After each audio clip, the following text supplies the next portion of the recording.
नमस्कार दोस्तों, आपका स्वागत सौरभ टेकी चैनल में। एक तरफ म्यूचुअल फंड्स की सुरक्षित दुनिया, दूसरी तरफ पीएमएस के करोड़ों के इन्वेस्टमेंट। बीच में कहीं गुम हो जाते हैं वो लोग जो थोड़ा ज्यादा रिस्क लेकर थोड़ा ज्यादा रिटर्न पाना चाहते हैं। क्या आप जानते हैं कि अब सेबी ने लॉन्च किया है एक ऐसा जबरदस्त इन्वेस्टमेंट ऑप्शन जो म्यूचुअल फंड की तरह रेगुलेटेड भी है और पीएमएस की तरह पावरफुल भी।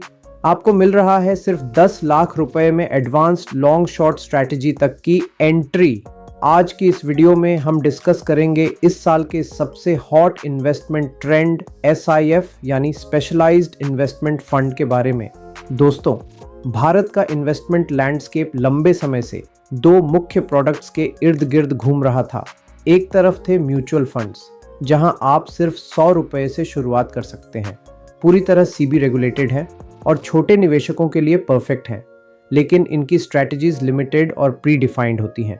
दूसरी तरफ थी पोर्टफोलियो मैनेजमेंट सर्विसेज पीएमएस, जहां आपको पर्सनलाइज स्ट्रैटेजी मिलती है, लेकिन इसका मिनिमम टिकट साइज है 50 लाख रुपए। ये केवल ultra high net worth individuals के लिए ही सही है। अब सवाल ये उठता है, उस इन्वेस्टर का क्या जो 10 लाख से 50 लाख के बीच इन्वेस्ट करना चाहता है, वो जो म्यूचुअल फंड से आगे निकलकर एडवांस स्ट्रैटेजी में पैसा लगाना चाहता है, लेकिन उसके पास पीएमएस जितना बड़ा बजट नहीं है। इसी गैप को भरने के लिए सेबी ने पिछले साल लॉन्च किया है एक नया asset class, specialised investment fund या एसआईएफ। आज इस वीडियो में हम डीप डाइव करेंगे म्यूचुअल फंड्स और एसआईएफ के बीच के एक्चुअल डिफरेंस पर। स्टेप बाय स्टेप समझेंगे कि एसआईएफ क्या होता है, कैसे काम करता है, इसके फायदे नुकसान क्या हैं। तो वीडियो को एंड तक जरूर देखिएगा, क्योंकि एंड में मैं आपको बताऊंगा सिंपल फ्रेमवर्क जिससे आप खुद डिसाइड कर पाएंगे कि आपके लिए सही चॉइस म्यूचुअल फंड है या एसआईएफ। चलिए शुरू करते हैं यह वीडियो। तो एसआईएफ आखिर है क्या? सीधे शब्दों में कहूं तो एसआईएफ एक हाइब्रिड प्रोडक्ट है। ये म्यूचुअल फंड की सेफ्टी और पीएमएस की फ्लेक्सिबिलिटी का बेस्ट कॉम्बिनेशन है। एसआईएफ का फुल फॉर्म है स्पेशलाइज्ड इन्वेस्टमेंट फंड। ये एक professional managed SEBI regulated pooled investment vehicle है, जिसमें इन्वेस्टमेंट की मिनिमम अमाउंट है 10 लाख रुपये। यानी म्यूचुअल फंड की तरह ये पूरी तरह रेगुलेटेड है, लेकिन पीएमएस जैसी एडवांस्ड और कस्टमाइज्ड इन्वेस्टमेंट स्ट्रैटेजीज की परमिशन देता है। ये खास तौर पर उन high net worth individuals, professionals, doctors और बिजनेस ओनर्स के लिए डिजाइन किया गया है जिनकी अब तक बाजार में कोई स्पेसिफिक पहचान नहीं थी। चलिए अब जमीनी स्तर पर समझते हैं कि ये दोनों प्रोडक्ट्स आपके लिए कैसे अलग हैं। म्यूचुअल फंड्स आपके इन्वेस्टमेंट का प्रोडक्ट है और एसआईएफ उन प्रोडक्ट्स में इन्वेस्ट करने की सिस्टमैटिक सुविधा। एसआईएफ आपको एसआईपी, एसटीपी और एसडब्ल्यूपी की सुविधा एक ही फ्रेमवर्क में देती है। म्यूचुअल फंड्स और एसआईएफ की तुलना ऐसे है जैसे म्यूचुअल फंड आपकी कार है और एसआईएफ वह जीपीएस सिस्टम जो आपकी यात्रा को स्मूदर और ऑर्गेनाइज्ड बनाता है। यहाँ एक और अहम बात समझ लीजिए, एसआईएफ एआईएफ यानी ऑल्टरनेटिव इन्वेस्टमेंट फंड से भी अलग है, जहाँ निवेश की मिनिमम अमाउंट 1 करोड़ रुपए होती है। तो एसआईएफ असल में एक परफेक्ट मिडिल ग्राउंड है, जहां आप सिर्फ 10 लाख रुपए के इन्वेस्टमेंट शुरू कर सकते हैं। एसआईएफ की सबसे बड़ी ताकत है इसकी फ्लेक्सिबल इन्वेस्टमेंट स्ट्रेटेजीज। ये वो स्ट्रेटेजीज हैं जो ट्रेडिशनल म्यूचुअल फंड्स में आपको शायद ही कभी मिल पाएं। सेबी ने इन्हें मुख्य 3 कैटेगरी में बांटा है: equity oriented strategies, date oriented strategies और हाइब्रिड इन्वेस्टमेंट स्ट्रेटेजीज। बात शुरू करते हैं इक्विटी ओरिएंटेड स्ट्रेटजीज के फंड से। इसमें पहला फंड है इक्विटी लॉन्ग शॉर्ट फंड।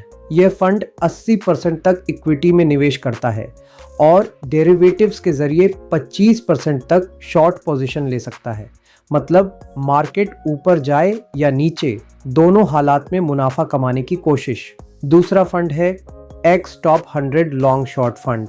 यह फंड टॉप 100 कंपनियों से बाहर की कंपनियों में 65% तक इन्वेस्ट करता है। यहाँ मिड और स्मॉल कैप कंपनियों में हाई ग्रोथ का चांस रहता है। अब बात करते हैं डेट ओरिएंटेड स्ट्रेटजीज की। इसमें जो फंड है उसका नाम है डेट लॉन्ग शॉर्ट फंड। ये फंड विभिन्न डेट इंस्ट्रूमेंट्स में इन्वेस्ट करता है और इंटरेस्ट रेट के उतार चढ़ाव से भी मुनाफा कमाने के लिए शॉर्ट पोजीशंस ले सकता है। फिर बात आती है हाइब्रिड इन्वेस्टमेंट स्ट्रेटजीज की।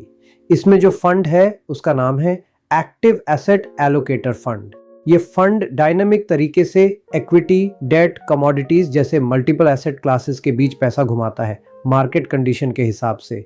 अब बात आती है SIF में रिस्क और रिवॉर्ड की। इतने हाई रिटर्न के चांस के साथ रिस्क भी तो आता ही है। SIF कोई रिटेल इन्वेस्टर के लिए बना प्रोडक्ट नहीं है, इसीलिए इसके रिस्क को समझना बेहद जरूरी है। ये फंड अग्रेसिव स्ट्रेटेजीज इस्तेमाल करते हैं जिससे नुकसान की संभावना म्यूचुअल फंड्स के मुकाबले ज्यादा होती है।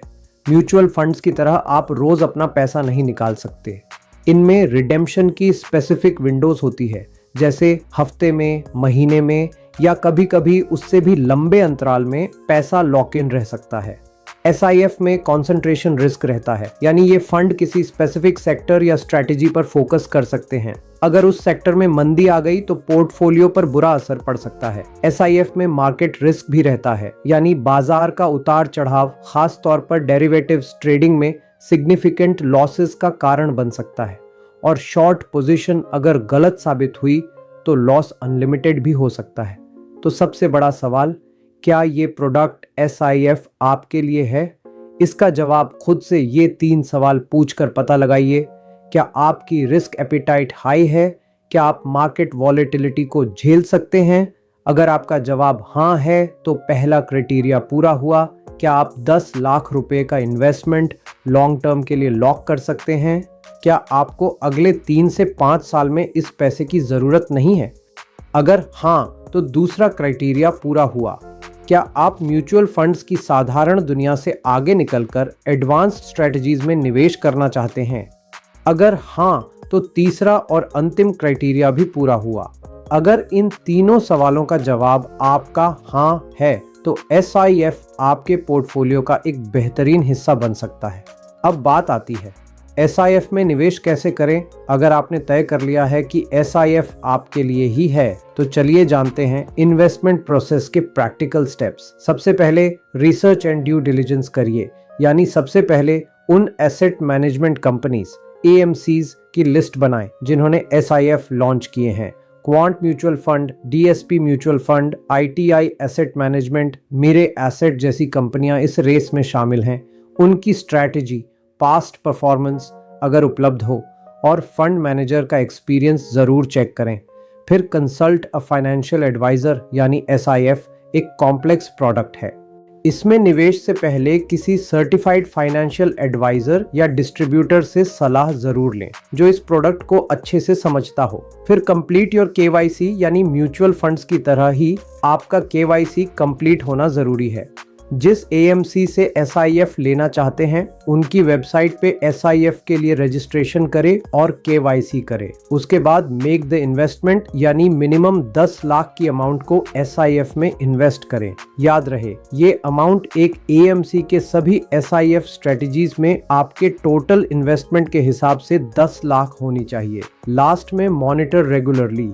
एक बार निवेश करने के बाद फॉरगेट एंड फॉरगेट वाला अप्रोच यहाँ काम नहीं आता। फंड के परफॉर्मेंस और रिस्क लेवल में होने वाले बदलावों पर नजर रखें। तो दोस्तों, आज हमने सीखा कि कैसे SIF भारतीय निवेश जगत में एक रेवोल्यूशनरी प्रोडक्ट बनकर आया है। ये उन सभी इन्वेस्टर्स के लिए एक गोल्डन अपॉर्चुनिटी है जो म्यूचुअल फंड्स की सेफ्टी के साथ साथ PMS जैसी सोफिस्टिकेटेड स्ट्रेटजीज का फायदा उठाना चाहते हैं।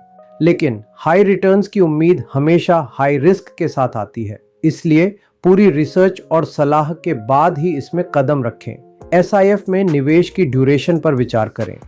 कम समय के लिए इन्वेस्टमेंट यानी 36 महीने से कम पर हायर STCG टैक्स 20% लगेगा, जबकि लॉन्ग टर्म होल्डिंग पर लोअर LTCG टैक्स 12.5% लगेगा। इक्विटी SIF पर LTCG में इंडेक्सेशन का बेनिफिट नहीं मिलता। SIF में निवेश की न्यूनतम राशि 10 लाख है, लेकिन एक्रेडिटेड इन्वेस्टर इस सीमा से मुक्त होते हैं। सेबी के अनुसार एक एक्रेडिटेड इन्वेस्टर वह है जिसकी पिछले 2 सालों में हर साल 2 करोड़ रुपए या उससे अधिक की वार्षिक आय हो, या फिर 7.5 करोड़ या उससे अधिक की नेट वर्थ हो। अब आपकी बारी। कमेंट करके बताइए, क्या आप SIF में निवेश करने के बारे में सोचेंगे? अपने विचार नीचे कमेंट में ज़रूर शेयर करें, लाइक और शेयर करें।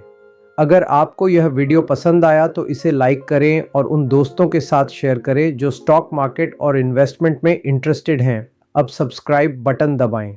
फाइनेंस और इन्वेस्टमेंट की ऐसी ही गहन जानकारी के लिए हमारे चैनल को सब्सक्राइब जरूर करें। बेल आइकॉन दबाना न भूलें ताकि आप हमारी अगली वीडियो को मिस न करें। आपका बहुमूल्य समय देने के लिए बहुत बहुत धन्यवाद। समझदारी से निवेश करें और बने रहिए स्मार्ट इन्वेस्टर। फिर मिलेंगे अगली वीडियो में। जय हिंद।